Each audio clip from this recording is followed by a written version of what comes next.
Welcome to I'm Weird, and here is the rest of my top 8 favorite movies of 2015 so far, from number 4 to number 1.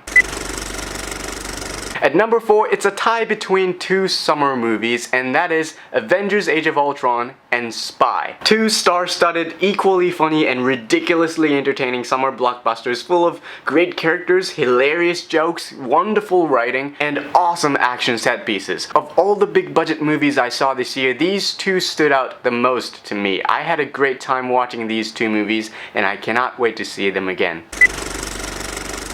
At number 3 is Maps to the Stars, David Cronenberg's latest film. It's not a movie for everybody, and I totally get it. It is a really nasty and sadistic satire on contemporary Hollywood.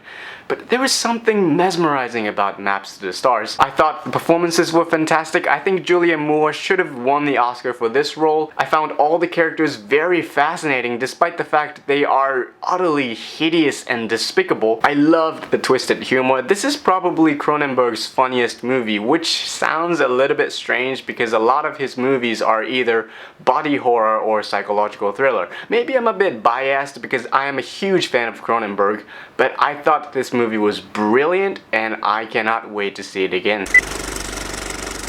At number 2 is a movie I saw at a special screening back in March, and for a very long time this movie was my favorite movie of the year, and that is Me and Earl and the Dying Girl. A beautiful and heartwarming comedy drama about friendship and filmmaking. There are so many reasons why I love this movie so much. I love how quirky it is. I love the story, the dialogue, the characters. They are so engaging, and I love pretty much everything about this movie. A lot of people thought that this was gonna be this year's Fault in Our Stars, and I have to say, this is nothing like The Fault in Our Stars. Because one, it is not a love story. It's about this beautiful friendship between three high school seniors. And two, it is really funny. There are more laughs than tears in this film. It is sweet, honest, and heartbreaking at times. This is a wonderful movie. Please go see it if it's playing near you. You won't regret it.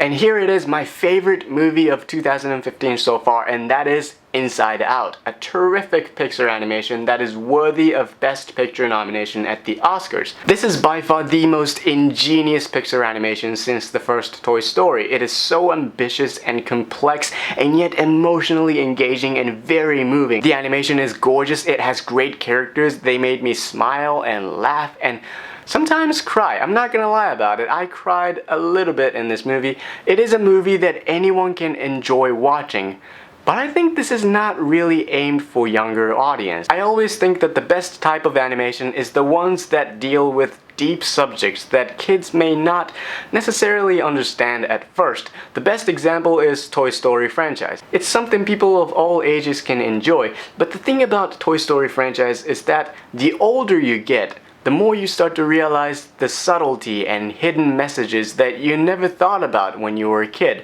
The same goes to Inside Out. This is an intelligent and quite philosophical movie that happens to have characters and visuals that appeal to younger crowd. Inside Out is a brilliant movie, hands down one of the greatest animated films of all time, and I loved every second of it. So here they are, my top 8 favorite movies of 2015 so far, and I would love to know your thoughts. Do you agree? Do you disagree? What did I miss? And what are your favorite movies of 2015 so far? Let me know.